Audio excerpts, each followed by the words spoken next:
So, welcome all, and it's a pleasure for me to welcome the Prime Minister, Boris Johnson, to Sweden, and particularly to Harpsund. I'm very happy to have you here. And our countries have strong ties, and I value our cooperation and close relations. And there is a mutual desire to deepen our cooperation, not at least on foreign security and defense policy, but also on trade and research, just to name a few areas. And in times of crisis, cooperation becomes even more important, and this applies not least for our international defense partnerships. And Sweden's partnerships with the UK and with NATO have been crucial during these exceptional times. And I greatly appreciate the strong support your government has expressed for our security and our right to make our own security policy choices. And today, we are taking another step to strengthening our bilateral defense and security cooperation at the strategic level. And I'm very happy that you have come here today for the signing of our bilateral political declaration of solidarity. And the Prime Minister and I have agreed to face challenges in peace, crisis, and conflict together. And if either country should suffer a disaster or an attack, the United Kingdom and Sweden will assist each other in a variety of ways. The support will be given on request from the affected country and may include military resources. The declaration serves a crucial purpose regardless of the choices Sweden will make in terms of our security policy in the future. And President Putin thought he could cause division, but he has achieved the opposite. We stand here today, more united than ever, and with the ambition of strengthening our bonds even more. And the Russian aggression against Ukraine has been met with incredible bravery from the Ukrainians and the Ukrainian leaders, but also by a unanimous condemnation and firm response from the entire transatlantic community and beyond. And I look forward to continuing our close cooperation and our bilateral relations, but also on robust actions to put pressure on Russia and in support of Ukraine. So please, Boris, the floor is yours. Well, thank you very much, Prime Minister Andersson. Thank you, Magdalena. And thank you for having me your absolutely beautiful Harpsund retreat. Breathtaking and great to be back in Sweden and great to see you again. This week, many of us have been paying tribute to the brave men and women who secured victory and peace in Europe 77 years ago. And so it's a sad irony that we've been forced to discuss how best to fortify our shared defences against the empty conceit of a 21st century tyrant. When Europe celebrated VE Day in 1945, a victory that was, of course, in no small part ensured by the heroism of the Russian people, we hoped that peace on our continent would endure. Well, Putin's bloodthirsty campaign against a sovereign nation has put an end to that hope. And we face a new reality, but one that we face together. Throughout this conflict, our Nordic partners have been leading international support, not just for Ukraine, but also for European security. From sending defensive weapons and equipment to bringing together international partners and standing shoulder to shoulder with us in the UN, the Human Rights Council, the ICC, the International Criminal Court. The war in Ukraine is forcing us all to make difficult decisions. But sovereign nations must be free to make those decisions without fear or influence or threat of retaliation. So I'm very pleased today with you, Prime Minister Andersson, to sign this Mutual Security Assurances Declaration. It's an agreement that brings our two countries even closer together. It will allow us to share more intelligence, bolster our military exercises, and further our joint development of technology. The many carcasses of Russian tanks that now litter the fields and streets of Ukraine, thanks to Swedish developed and British built NLAWs, certainly speak to how effective that cooperation can be. But most importantly, this is an agreement that enshrines the values that both Sweden and the UK hold dear, and which we will not hesitate to defend. And as you put it so well, Magdalena, when we were out on the lake, we are now literally and metaphorically in the same boat. Thank you all very much. I think we're going to go to the media now. Good afternoon, James Landale, BBC. Prime Minister Johnson first. Can you spell out very precisely for us what this mutual security agreement actually means of practice? If Russia were to attack Sweden, what would the UK do? And secondly, if I may, is now really the time to have a fight with European allies over the Northern Ireland Protocol at the height of this crisis? And Prime Minister Andersson, if I may, can you give us your assessment of the threat against your country from Russia, and what response you might expect from Moscow if Sweden were to apply to join the NATO military alliance? Yeah, well, thank you very much, James.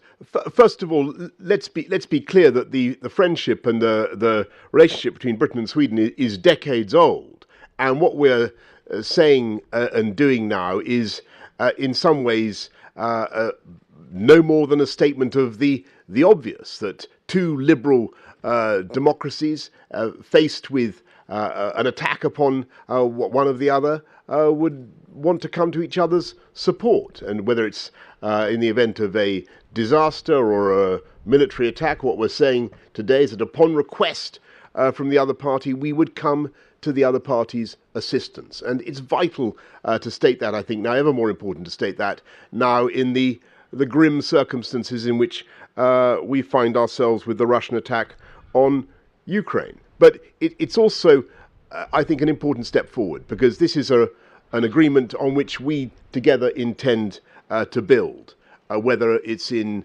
sharing intelligence or working together to combat cyber attacks, whether it's working together in defence procurement or doing more joint exercises together. We're in the JEF, in the Joint Expeditionary Force, or any other forum.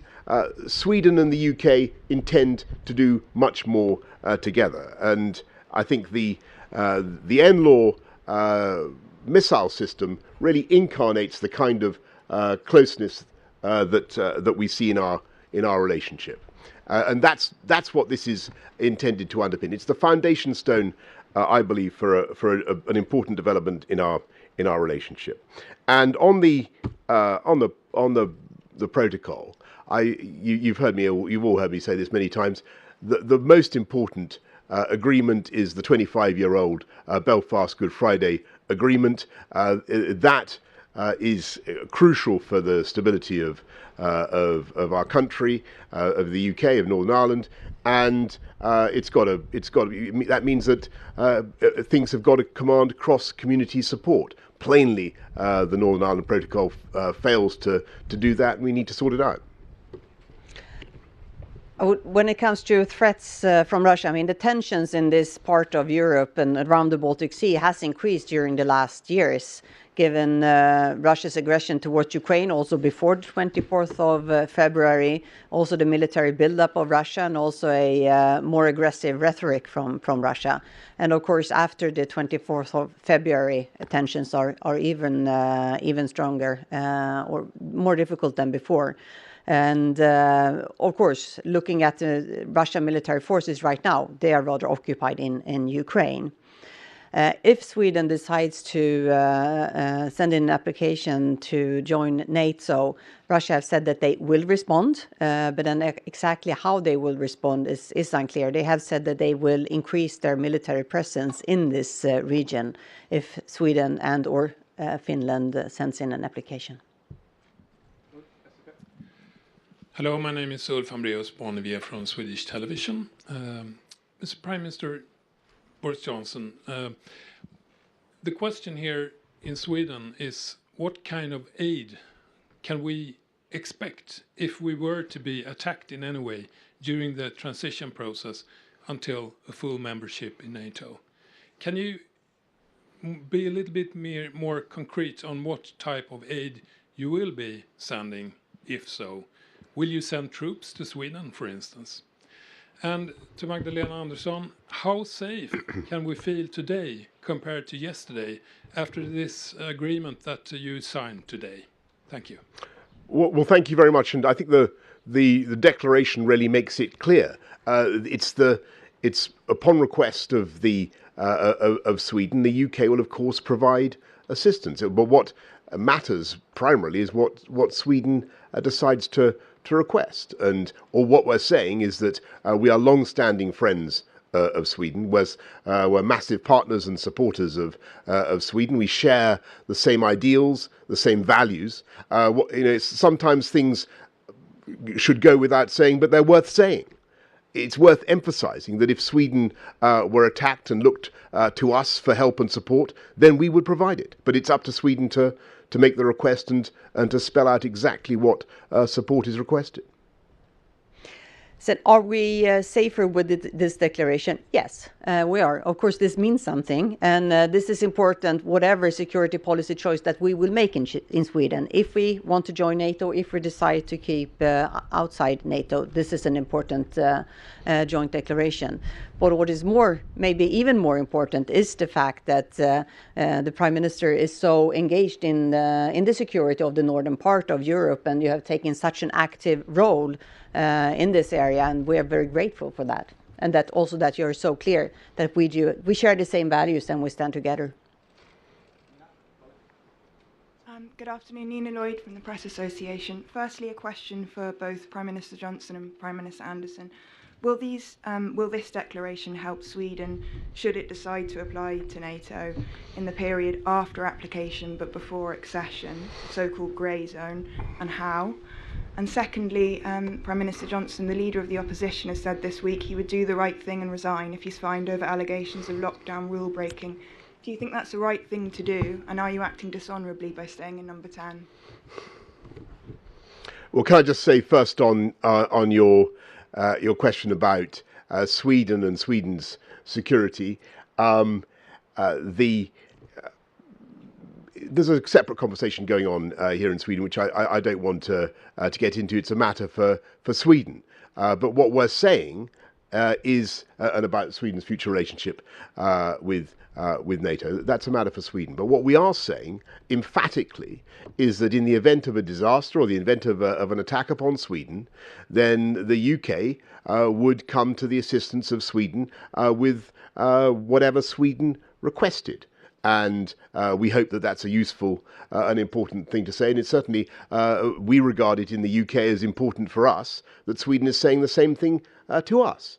And this is a mutual agreement that I think is an important stepping stone, paving stone, as I said, for developing our relations in the future. And on your second question, I think we're trying to move beyond all that, and I think we're trying to focus on the issues that really matter, not least the war in Ukraine. I think I think this declaration is important, whatever security policy choice Sweden will make for the future. But of course, we are right now exploring different options, and there are also discussions in Parliament between the government and all political parties in Parliament. And of course, we are exploring all possible options, and NATO is one of them that is on the table. And during this process, we have therefore had discussions with several countries on how they see this grey period from a potential application until we're fully members. And there we've got reassurances from several countries. I'm here with Boris Johnson today. I had a press conference with Olaf Scholz last week, and I also had our foreign minister in Washington last week.